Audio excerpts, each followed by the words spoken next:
Jay, we've been friends for a long time. Make the call. I mean, this is pretty professional, guys. Nice show you got going here. Oh, Mr. Brian Lund. Hello, sir. Serious talk with JC Peretz. Wow, that was pretty heavy, man. You did a one shot and, talk to the camera. That's big stuff there. You know, we joke around here a lot and we have fun and, it's just life. But sometimes, you gotta be serious and remind everybody that if you think for one reason, for 1 second, that the market gives a shit what you think, you're just going to go crazy. And you see the people going crazy. You can see them. They're losing their minds, right? Don't end up like that, right? And the only reason we say that is because we were those people at one point, right? We all went through that phase, right. That's probably right? true. So we know what it's like, and we're trying to help people avoid those mistakes. By the way, if I know you like I think I know you, last night must have been a big night at the Peretz household because you got not only the monthly candles, but the quarterly candles.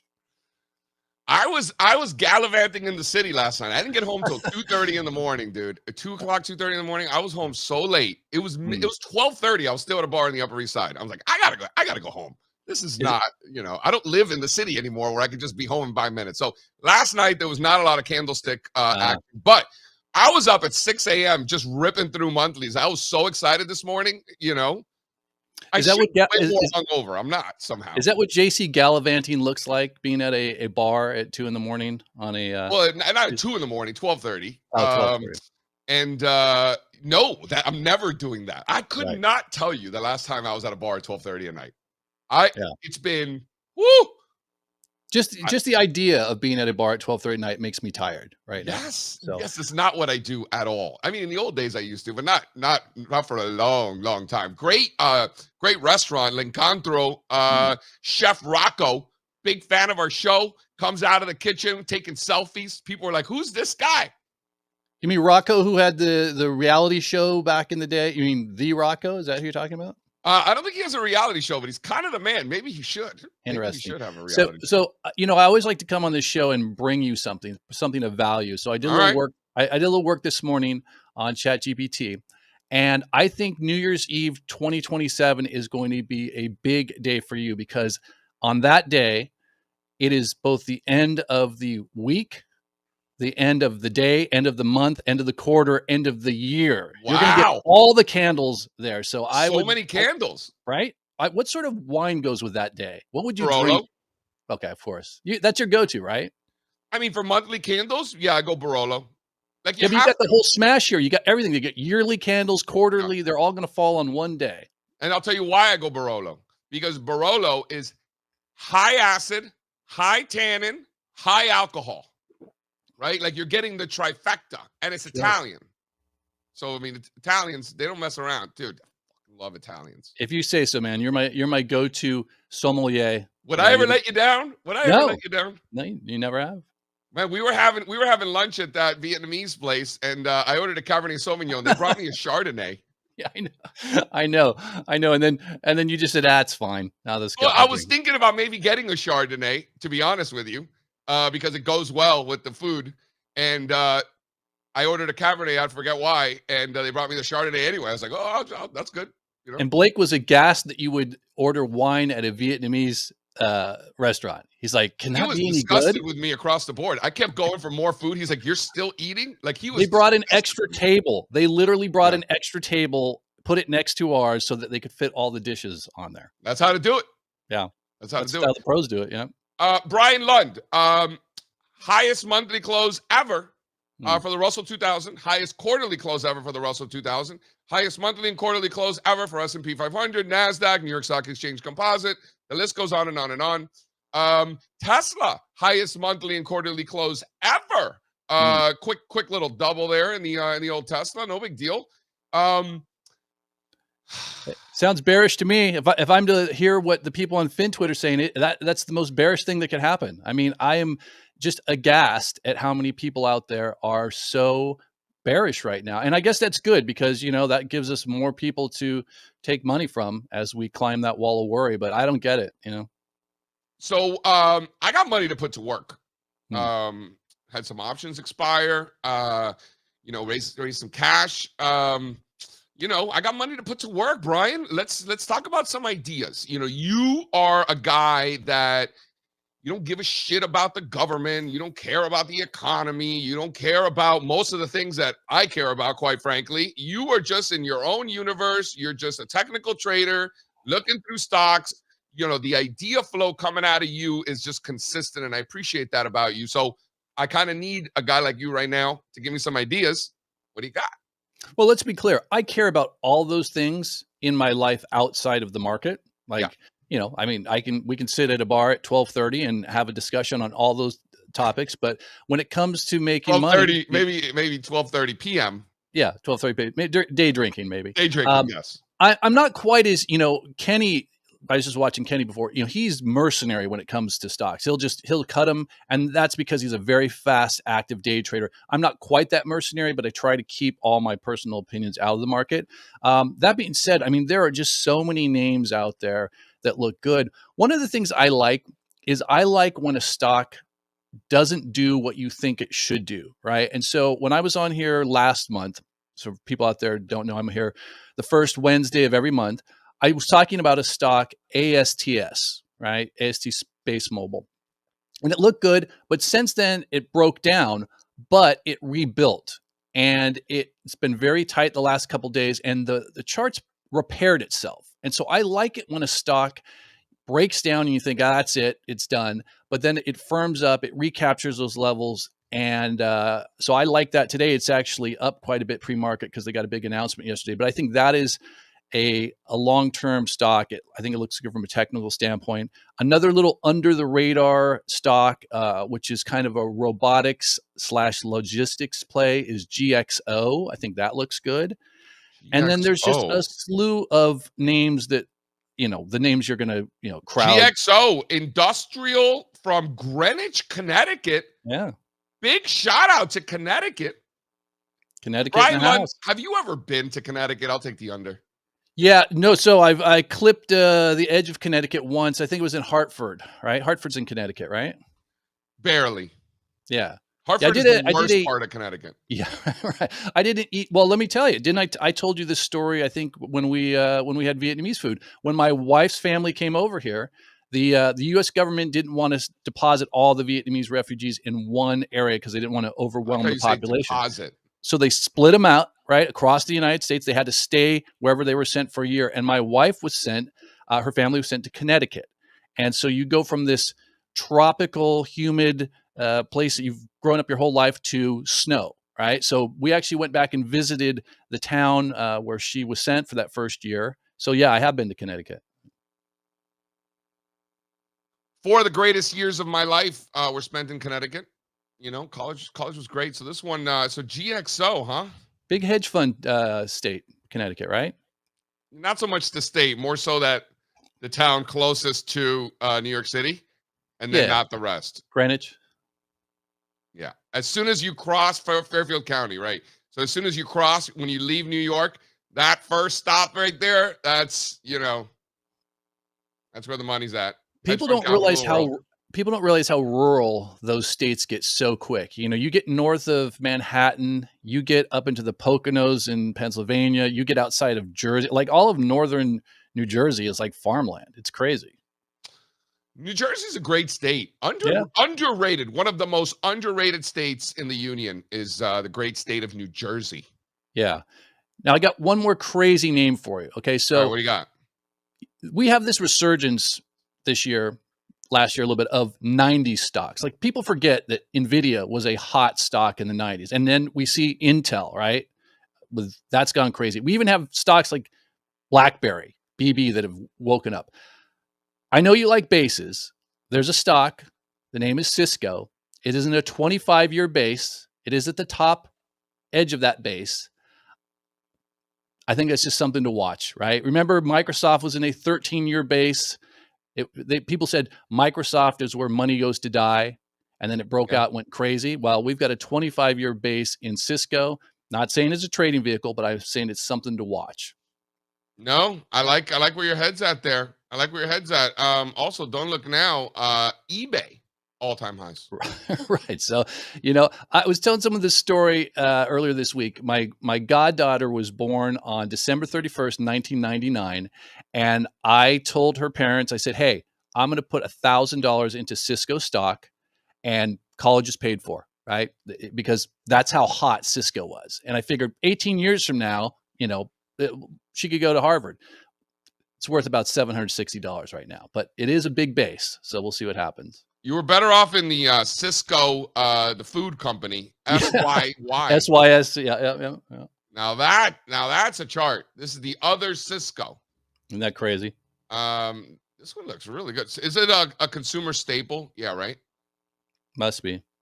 Look at this chart. Throw up slide 2. This is the better Cisco. This is the one that you should have put your goddaughter's money in. Yeah. Take a look at this bad boy right here. It'd probably be worth a little bit more. There you go. Look at that. Wow. Yeah. Wow, look at that. Base on base. Coulda, shoulda, woulda, but not exciting, JC. The young Brian Lund, the young BC Lund, would never have been stuck in a. I don't even want are the logistics, right? They supply restaurants, right? Isn't that what Cisco does with stuff? Yep. Yeah. Yep. I see their trucks. Their trucks are all over the place out here. They are. They're always delivering food. We used to get our French fries from Cisco when I worked at the hot dog joint, Arbetters. Shout out Arbetters Hot Dogs in Miami. All right, Brian, we talk about pot around here whenever you're around because, it's like a joke at this point. We have to. But drugs, you got pot, you got psychedelics. I mean, they're making moves. Well, I'll tell you, the best swag that I found at Future Proof was this PSIL. I don't know if you can see it here. Let's see. Dude, that is great swag. Right. From Advisor Shares. Eddie got me this. Eddie Elfenbein got me this from their. So I think there's a lesson to be learned about the recent move in MSOS. I've been bagging on pot perma bulls for years, shiving them. I've been on this show talking about it. But a few months ago, if you go back to these shows archives or you look at my Twitter feed, I said, okay, pot's firming up. It's actually looking good. You don't have to wait 5 years for a story to play out. You can wait until the technicals support your story. And I think that's what a lot of people have missed in this whole thing is that opportunity cost. People have parked their money in this dead sector, just say, give it time, when they could have just waited. They could have waited until the technicals firmed up a little bit, gave them better risk reward. But yeah, that whole sector is looking good. We've got the president of the United States is literally signaling that he is on board. I mean, he put a video out on Truth Social on Sunday night talking about the ethnocannabinoid system. I mean, it's obvious something is coming down the pike. If I had to guess, How much Truth Social are you consuming these days, Brian? So here's the thing. I'm not on Truth Social, but I follow people that are. So when they tweet or, it gives me a filter. Like I don't want to be on Truth Social, but you have to know what the trader in chief. The Trumper is tweeting over there. Yeah, the trader in chief. You got to know what he's doing, right? Trader in chief. Wow. The orange man is now the trader in chief. Right. So I think, if I had to guess, and this is just totally theoretical, because I think there's going to be something involving RFK where maybe they're going to adopt cannabis therapies or, with possibly veterans or something that's going to have a little bit of a government stamp. Obviously, rescheduling is a big deal. And then obviously safe banking is the big one. But that's dependent on Congress, and Congress can't seem to get anything through. So, yeah. So do you want to just go straight to the pot? Or do you want to go the next derivative of the old psychedelics, little mind medicine? If you want to throw up slide 2 there, please. Yeah, psychedelics are tough. I mean, I bought some names 5 years ago when the latest revival about the idea of psychedelics was around and all of them went to zero. It's a tough area. I think PSIL is not the worst thing to keep an eye on, but I don't think you can trade these. These are things that you just have to say, here's some risk capital. I'm going to put it in there because I believe in this story and, see how it plays out. It's just so early. It just looks like such a favorable risk versus reward situation there. Right. A couple of years ago, hey, Brian. Hey, Steve. I don't even know if JC knows this. It was really strange. He called me up one day. He's like, "You're going to Austin. I want you to go to this thing." I didn't know what the fuck it was. You remember this? Yeah. And it was like an influencer psychedelic mushroom retreat at some like desert spa, like hippie situation. Like a at some Burning ranch. Man for like psychedelics And investors. like it was a bunch of other like I don't know financial influencer, other people, and everybody was just trying to sell you on like micro dosing and peyote and like Yeah. I don't. Which what one is was the that? peyote? Is that What- where you lick the frog's ass? Why did I go there? No, peyote is a plant, and it's a very it's got a lot of. If you ever read any of Carlos Castaneda, you know, a very southwestern Native American plant used in medicine, and now they're you can take peyote buds and trip, as the kids say. Like, the funny thing is, like, I've never done a drug in my life, so I don't know any of this stuff. That's that mercenary part. Like, I don't really care. Like, I'm not making a judgment on whether psychedelics are good or bad, whether pot's good or bad. I'm just making a judgment on whether I can make money. It's like Kava, the stock Kava. Like, I don't care if their food is good or bad. I think it's bad. All right, but their stock is bad too right now. So, if their stock turns around, I'll buy it, even though I could get better Mediterranean food at the local Greek family restaurant. That's right. Brian, funny that you're talking about this drug use. That's actually what we were talking about last night at the bar at 12:30 at night. I was talking about drugs, about how if I didn't have any kids, then I would do the drugs, because I've never done drugs, right? I'm not going to start now. But if I didn't have any kids, I would go do like the things with the, I would go through one of these experiences. Most likely, I don't know if I would actually go through with it, but I would really consider it. I also would probably want to go to space. Also, I'm not going to go to space, all right, because I have kids. So I'm not trying to go to space. I'm not trying to do drugs. But if I didn't have any kids, I would consider maybe going to space and maybe doing some drugs. Yeah, I think you can do both at the same time, right? You take drugs and then go to space. Isn't that how it works? I don't know. I'll tell you one thing. There is a big movement for, I would say, 35 to 65-year-old, seems to be men, of switching from drinking alcohol to microdosing. I know a lot of guys. I talked to a lot of guys at Future Proof that said, I quit drinking, but now I microdose. Yeah. I know. It's not for me. Dude, my partner Kyle out in California, we just harvested 3.8 tons of Cabernet Sauvignon. He's like, dude. I thought he was going to say mushrooms. No. He does farm a lot. Who knows what he's growing back Chateau there. Fibonacci getting into mushrooms. Is that the next move?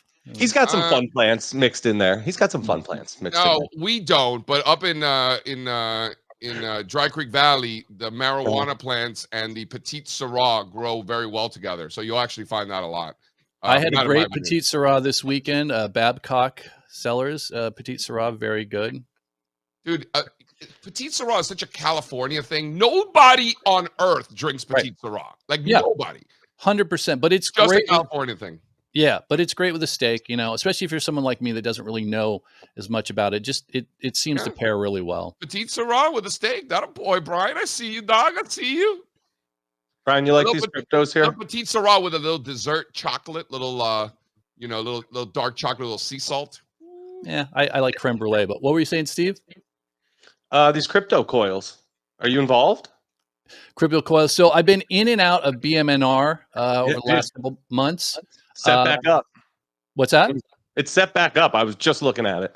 Yeah, the only thing I worry about these treasuries is it seems like every day someone's got a treasury, right? Yep. And it does feel a little bit like, what's the moat here? Like, what's the differentiator? Can everybody just do it? Again, I try not to think about that too much and try to watch the. You're already going way too far, I think. Yeah, you're probably right. And I think Coinbase looks interesting here too. We were just talking before you got on, Steve, about when a stock breaks down and then it repairs itself. That's kind of a signal. We were talking about ASTS, and I think Coinbase just recently did the same thing, and it's right at the all-time high VWAP, which I think is interesting. The Wyckofian word for that nomenclature would be a spring. Spring, where you get that little Wyckofian. I like that.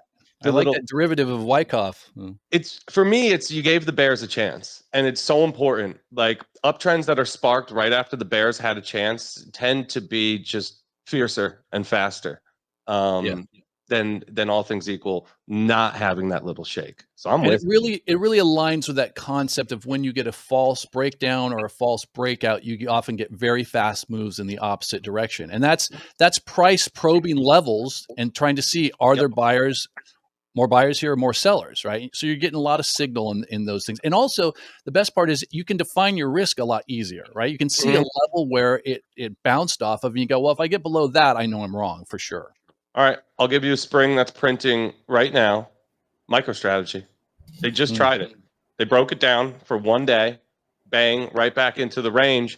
And I look around, MicroStrategy tends to trade in a similar fashion to these old Bitcoin miner treasury stories, Riot, CleanSpark, Mara.